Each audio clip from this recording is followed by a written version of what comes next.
morning, everyone. In the kitchen with Shar, cooking it up with Shar and my daughter.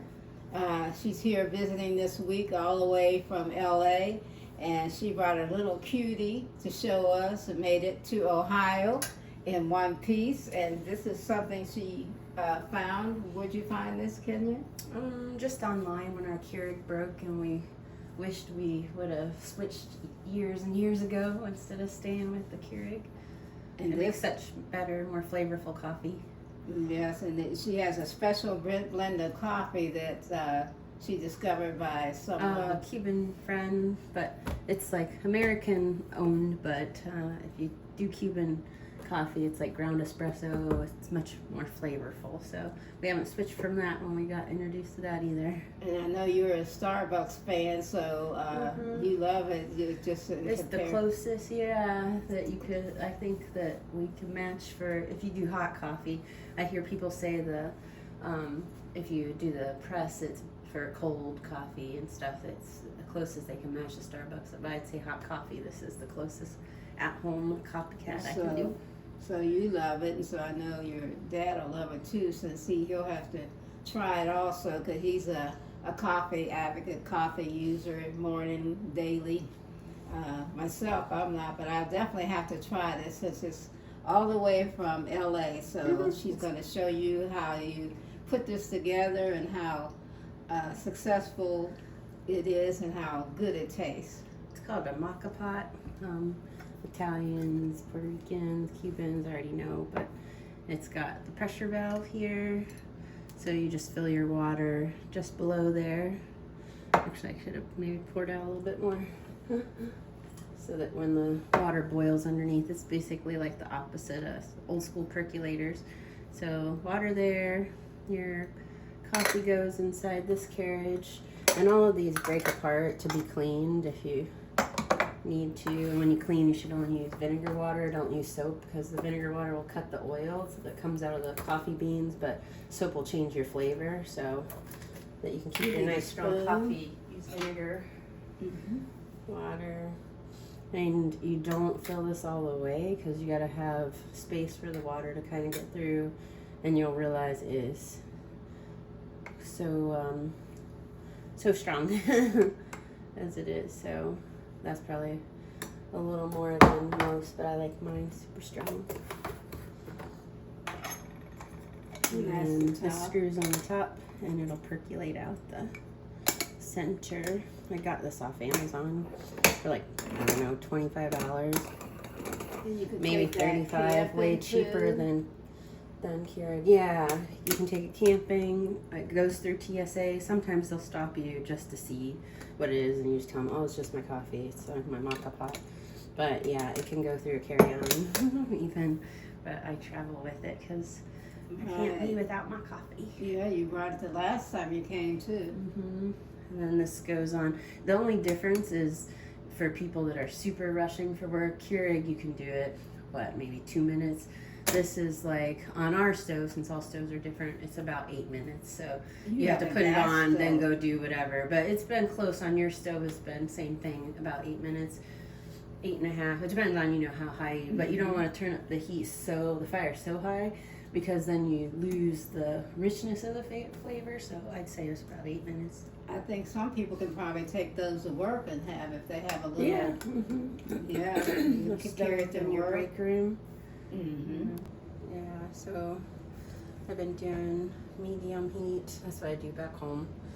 And then set my 8-minute timer. Your timer froze. Okay. Oh, did I? I don't know. So you do 8 minutes max top?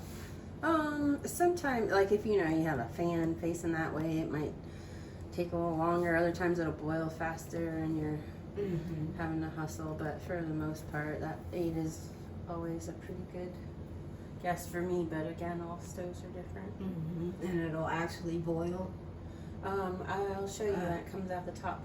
The water down here will boil, and the pressure, the way they've got the system, will force the water up through the grounds, and it'll come out the top. Looks really neat coming out the top. Okay. We'll get it on camera. Yeah, so you've been using this for how long?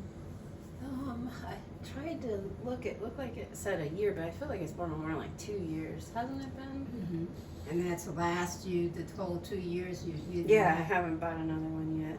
It looks like it's getting rusted inside. It's an aluminum one. Most of them you can buy are aluminum unless you get a stainless steel. That's what I'm going to switch to next, but they tend to be more expensive, and I didn't even know if I'd like it at first, but I got the cheaper one. Oh, okay, well, you're getting your money's worth out Yeah. of it. You said it was 25, so you've had Yeah, it for maybe 2 years. 25 or 35. I feel like it was closer to 25. I don't know if you can find them in the stores or you have to always order it online. No, I'm sure they're in the stores. They just might be more expensive. Mm-hmm. I don't know.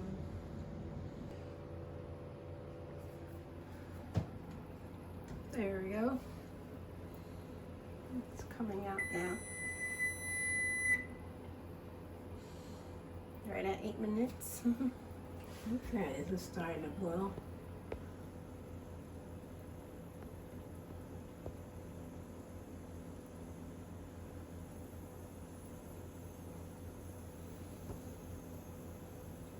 It's gonna boil completely over. No, well, it'll start. The pressure will make it push out, so I've got to shut the lid right when it starts getting crazy.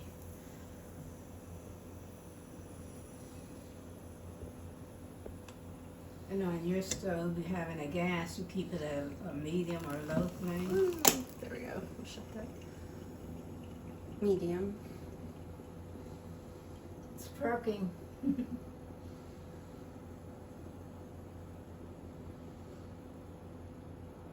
Trying to hear. So When it once it stops. perks, is it done, or you have to Yeah. wait till it stops boiling over? So we see. I Okay. try to get every little bit. So once it Since I'm not stops trying to perking, waste it's coffee. done. Yeah. Then you add your cream and sugar. Now, how many cups is that? That's why I want to get a bigger one, because this was, when I first got it, it was just like my test one. I didn't know if when our Keurig broke, we didn't know what we wanted to switch to. So this is a single cup. Okay, in the kitchen cooking up with Char, with my daughter. Her coffee brew is already done, and she's gonna show you. She's got it all done. It's a 1-cup maker.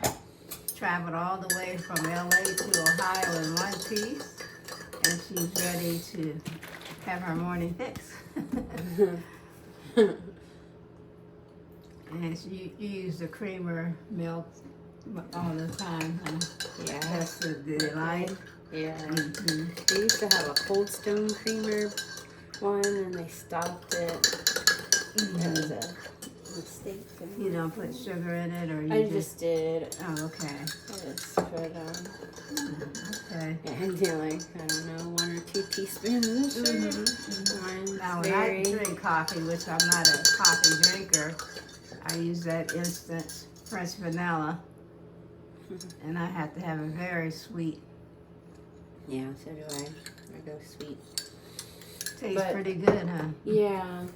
So people we have a scooper at home, and like people that are super particular, so that every cup tastes the same. You should weigh out your amount of grains you use, or either use, we have a scooper so that it's consistently level. But like even the water, Bruce uses the same amount, but he doesn't use the Moka Pot. He uses like a gravity thing. We can insert it, but it's plastic, and I didn't want plastics or microplastics in my body, so that's why. But I mean, I'm getting aluminum, so Okay. no matter what. Thank you, my friends, for watching. And this is a tutorial on the Moka Pot.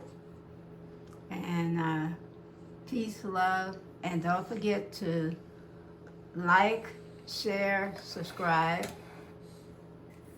Here it is. You have to get one and try it. You'll love it.